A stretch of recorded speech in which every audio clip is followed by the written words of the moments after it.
Je m'appelle Dimitri Pio, je suis auteur, illustrateur, artiste visuel. Mon médium de prédilection, c'est la bande dessinée, et je travaille également dans la gravure, la scénographie et d'autres choses comme ça. J'ai d'abord fait mes études en art plastique à l'IATA à Namur, et puis ensuite j'ai été à l'Institut Saint-Luc en bande dessinée, et à l'issue de mes études, j'ai commencé à travailler comme assistant pour le peintre Frédéric Dufort. Donc ça se trouvait dans les anciens ateliers Rodin à Bruxelles. En même temps, je traînais dans un atelier qui était celui de Frédéric Berton, qui était un auteur de bande dessinée qui avait pignon sur rue à Saint-Gilles, pour y suivre quelque part aussi quelques cours en parallèle à ce que je faisais à Saint-Luc. J'ai toujours fait ça, c'est de suivre des cours en parallèle. En art plastique, par exemple, le soir, je faisais encore en cours du soir des dessins d'observation, des cours de peinture chinoise, des choses comme ça. Je dessinais sur du papier de riz. Et alors Fred, en fait, il est décédé aujourd'hui. Il avait toujours des éditeurs parfois qui poussaient la porte de son atelier. Et un jour, l'éditeur a dit, voilà, Jacques Martin, donc l'auteur d'Alix, cherche des gens pour travailler sur des livres historiques. Et il dit, écoute, moi, ça ne m'intéresse pas parce que je suis occupé sur autre chose, mais il y a un petit gars qui passe souvent, qui pourrait peut-être convenir. Et Fred m'a dit, voilà, c'est peut-être pas ton style graphique, mais voilà, Martin a travaillé avec Hergé, c'est un des piliers de la bande dessinée franco-belge.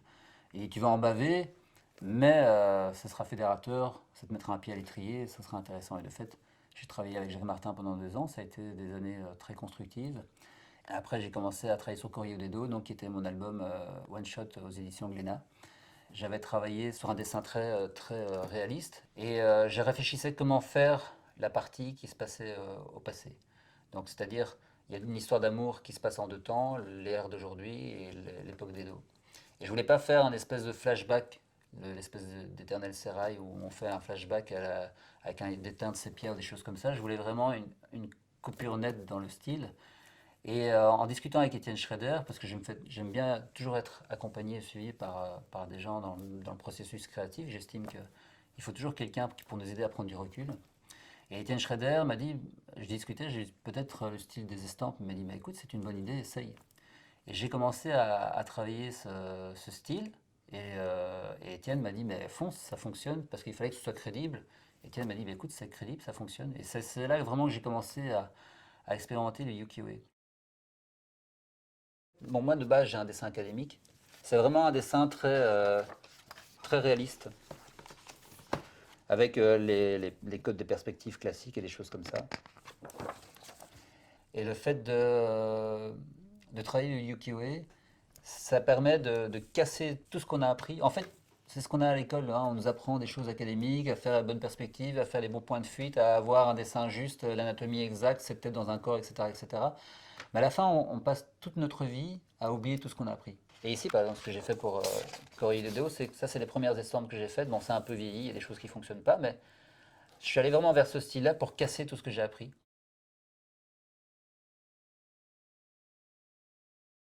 Quand j'ai terminé le livre, je pensais avoir terminé et passer à autre chose.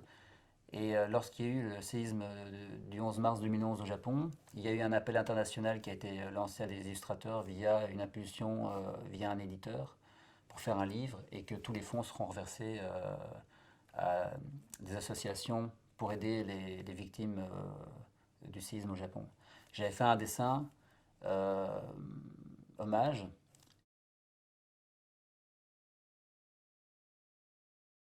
Alors, par exemple, pour parler un petit peu de la composition, comment je réfléchis une image, je réfléchis un peu à l'iconographie, comment je vais raconter les choses. Par exemple, ici, sur ce plan-là, j'avais réfléchi à la fameuse vague de Kusai, mais comme c'est déjà une image qui a déjà été utilisée, surutilisée, prémâchée dans tous les sens, à un moment, l'idée c'est aussi de s'affranchir de l'iconographie comme celle-ci pour partir vers autre chose et partir et créer sa propre iconographie.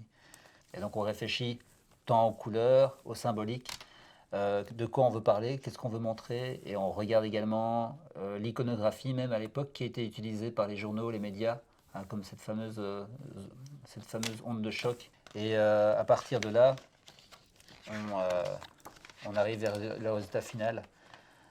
Pour cette image, par exemple, comme c'était une catastrophe naturelle, c'était de réfléchir au caractère graduel des événements, mais toujours en privilégiant l'humain, et l'humain qui est vraiment au cœur de tout ça, quoi. Ces dessins avaient été repris un peu partout, donc notamment dans le Vanity Fair en Italie, et c'est via cette passerelle-là qu'un projet d'exposition à la Triennale de Milan, donc c'est le musée de design et de mode, m'avait contacté justement pour travailler sur une exposition de design et de mode, mais à la manière des estampes japonaises, donc où j'ai réalisé toute une série d'illustrations. Et donc de fait, au départ, je pensais avoir quelque part bouclé un peu un mouvement artistique, parce que le ukiyo reste un mouvement artistique, et finalement c'est resté. Et de fil en aiguille, j'ai continué à travailler sur ce style. J'ai voulu à un moment illustrer certaines autres choses à travers ce mouvement-là. Et de là est même née donc l'exposition qui a eu au Musée Royal d'Art et d'Histoire pour l'exposition Ukiyo-e en 2016-2017. Et donc comme je travaille aussi également la scénographie, parfois on m'appelle pour travailler sur des projets, des défilés de mode par exemple, on me demande de créer des décors pour les défilés de mode, ou alors des comédies musicales, on me demande de créer des costumes, des décors, des choses comme ça. J'essaye d'ouvrir mon champ de manière assez large parce que j'aime bien le contact humain et j'aime bien surtout être confronté à un autre regard artistique. Par exemple, pour la Triennale de Milan, avec Italo Rotal, donc c'est un designer de mode, son cerveau fonctionnait différemment, donc il m'amenait une autre manière de travailler, il m'amenait une vision et moi je vais quelque part répondre à cette vision. Je trouve ça vraiment extrêmement riche. Sur Salaryman, j'ai travaillé par exemple avec Philippe Capard et Philippe, on faisait un espèce de jam session graphique. Il regardait mes dessins et on discutait. Et comme il est un peu dessinateur compulsif, quand il parle, il dessine. Alors il va dessiner ce qu'il a en tête et finalement ça donne un jeu graphique assez intéressant. Et ça par exemple, c'est toutes des petites annotations qu'on a ensemble lorsqu'on discute. Alors on peut voir par exemple ici ce plan-là. Moi j'avais fait un autre plan et en parlant avec lui, eh ben, on est arrivé vers ce plan-là par exemple. Je vais retrouver ici au début. Voilà. Si on prend un petit peu là. Et en fait, il y a eu toute une discussion, mais il faut voir à peu près, voilà ici. Même quand on a commencé à parler du format, je discutais du format, on arrivait avec un format martyr, mais lui dessinait le format. Donc j'ai tout gardé parce que je trouve que c'est un vrai témoignage artistique et graphique. Et il a vraiment une force de dessin étonnante. Et j'aime bien être accompagné par des gens qui me communiquent leurs connaissances. Et je viens un petit peu quelque part leur voler. Je suis un voleur. Je viens leur voler toutes leurs connaissances et pour vraiment essayer de m'enrichir personnellement.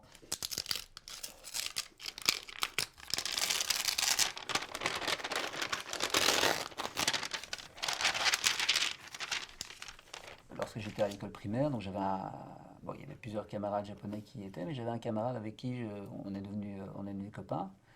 Et lorsqu'on est gamin et qu'on est amis et qu'on se côtoie tous les jours régulièrement, et ben on s'intéresse évidemment à l'autre, à sa culture, à ce qu'il est. Et forcément, je m'intéressais à lui. Donc c'est logique qu'à un moment ou à un autre, il y ait une forme d'affinité, pas uniquement amicale, mais aussi culturelle qui se fait. Il y a vraiment un lien qui s'établit. Avant l'ère d'Internet et tout ça, c'est assez particulier. Donc évidemment, quand on est gamin, bah, c'est souvent à ce moment-là, on est une éponge et on absorbe. Et le personnage principal dans Courrier des Dos porte son prénom. Donc c'était un petit clin d'œil rétrospectif et affectueux à se souvenir. Bah, c'est plus l'humain qui m'inspire. Si on parle en termes visuels, de manière pragmatique, comme les peintres, où ils vont dans certains pays parce qu'ils ont une lumière particulière et ça donne quelque chose de particulier. Ils veulent essayer de capter la lumière d'un pays. Mais moi, comme je suis dans une forme de narration, moi, ce qui m'intéresse, c'est vraiment le côté humain et c'est les rencontres qui m'intéressent.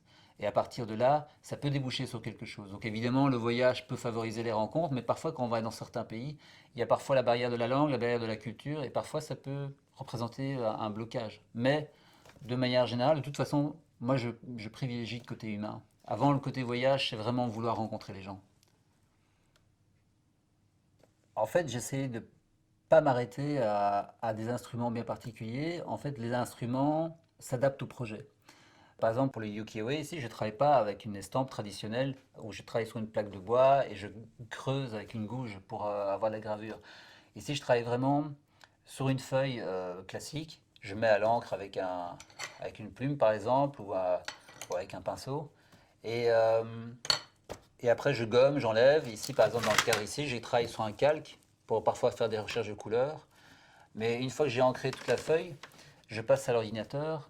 Et parce que ce qui m'intéresse dans le ukiyo-e, par exemple, c'est d'avoir un effet ancien. C'est vraiment d'avoir la vieille image, comme on peut la voir ici. C'est vraiment d'avoir l'aspect estampe ancienne, par exemple comme on a là, où on a vraiment le côté ancien. Et ça, il n'y a que le temps qui peut le donner. Je ne sais pas le faire de manière naturelle, donc je dois trouver des astuces, tricher un petit peu. Alors, tous les effets de texture qu'on voit ici sont faits des textures qui sont faites à la main, des acryliques que je mets sur une feuille, je scanne et puis je mets en place. Par exemple, j'achète des vieux papiers sur des marchés, par exemple, et je vais prendre certains coins de feuilles, certains coins abîmés, certains fonds blancs dans des livres. Ça, c'est un livre qui date de 1952, qui était abîmé, je l'ai démantelé, j'ai récupéré toutes les feuilles vierges, où je pouvais essayer de faire quelque chose avec. Donc en fait, j'adapte toutes les techniques sont adaptées au projet. Quand j'ai travaillé par exemple ici sur un projet cirque, j'ai travaillé à l'huile. Donc j'ai travaillé directement sur des plaques. Ce sont vraiment des plaques qui sont assez costauds. Et je travaille comme ça à l'huile. Et ça dépend en fait de ce que je cherche à avoir, ça dépend du résultat. Ouais, être artiste, ça signifie tout et rien parce que on se lève pas le matin en se disant tiens, je fais mon travail d'artiste. Le matin, quand on se lève et qu'on se met au travail, le seul questionnement qu'on a, c'est de savoir comment on va résoudre certaines choses artistiques, graphiques. Après, essayer d'arriver d'un point A à un point B en faisant en sorte de pouvoir bien transmettre ce qu'on a en nous. Euh, Il y a peut-être une chose qui est particulière en tant que créateur, ou en tant que, j'aime pas trop ce terme artiste, pour moi qui est un peu galvaudé, mais c'est qu'en fait on met nos tripes sur la table. On doit traduire notre affect sur du papier ou sur une toile, en tout cas on doit le transformer et on doit le rendre palpable. Et ça c'est compliqué. En tant qu'auteur et en tant que créateur, c'est quelque chose qu'on doit toujours veiller à faire, c'est d'être dans une bonne constitution psychologique pour s'y mettre. C'est très difficile de ne pas voir parfois traduire des idées si on est touché émotionnellement par un élément externe. En matière de création, ce qui est pour moi important, maintenant c'est personnel évidemment, mais c'est de ne pas se mettre pas se mettre des barrières, mais c'est surtout accepter les accidents. On ne peut pas se lever le matin, arriver sur sa table à dessin et se dire voilà, je vais faire ce dessin-là et je vais mettre tous les traits à cet endroit-là et terminer sa journée en se disant voilà, j'ai mis tous les traits là où je voulais, etc. Euh, il faut savoir accepter un moment qu'il y a un imprévu dans la journée qui va se faire dans le dessin. On ne va pas avoir le contrôle total du dessin, on ne va pas pouvoir faire ce qu'on a envie de faire. Et il faut accepter ça, parce que sinon, on va mettre en place une création totalement désincarnée. Il y a plein de créations qui sont faites sur base d'accidents. Quand on travaille sur son dessin, parfois on se bat pour arriver à un résultat qui ne sera de toute façon jamais satisfaisant, mais quand on le regarde avec du recul, il va amener quelque chose d'intéressant, mais que le recul pourra nous donner. Il faut accepter aussi parfois ses limites, et il faut aussi, en termes de création, toujours être curieux de ce qui se fait autour de soi. Mais vraiment, pour moi, c'est l'accident qui est primordial. Il faut accepter que rien n'est défini. Ici, dans les médias, en fait, je travaille sur un projet d'exposition qui fait en fait référence à un artiste qui s'appelle Yamamoto Sakubai. Et en fait, Sakubai, il était mineur. Il travaillait dans les mines, il a travaillé, je crois, 60 ans dans les mines. D'abord, il descendait lui-même dans les mines, et puis il a fini sa carrière comme veilleur de nuit. Et alors, au moment où il était veilleur de nuit, il a commencé à faire des dessins très naïfs, mais qui parlaient des conditions du travail dans les mines. Et il est mort dans les années 80. Et en 2010, 2011, son travail a été reconnu patrimoine culturel de l'UNESCO. Moi, j'avais vu son travail, j'étais extrêmement impressionné par ce qu'il a fait.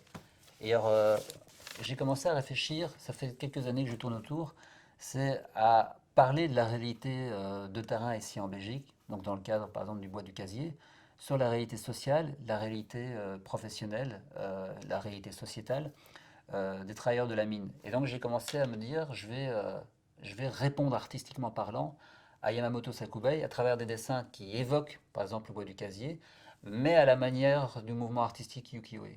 Et c'est une manière de répondre à son travail, et puis aussi de poser un regard sur deux cultures. Donc c'est-à-dire qu'on a le Japon, on a la Belgique, mais à travers un même métier. À un moment, je me dis, tiens, ce serait aussi intéressant de sortir de la mine et de voir qu'est-ce que ces gens font en dehors de la mine.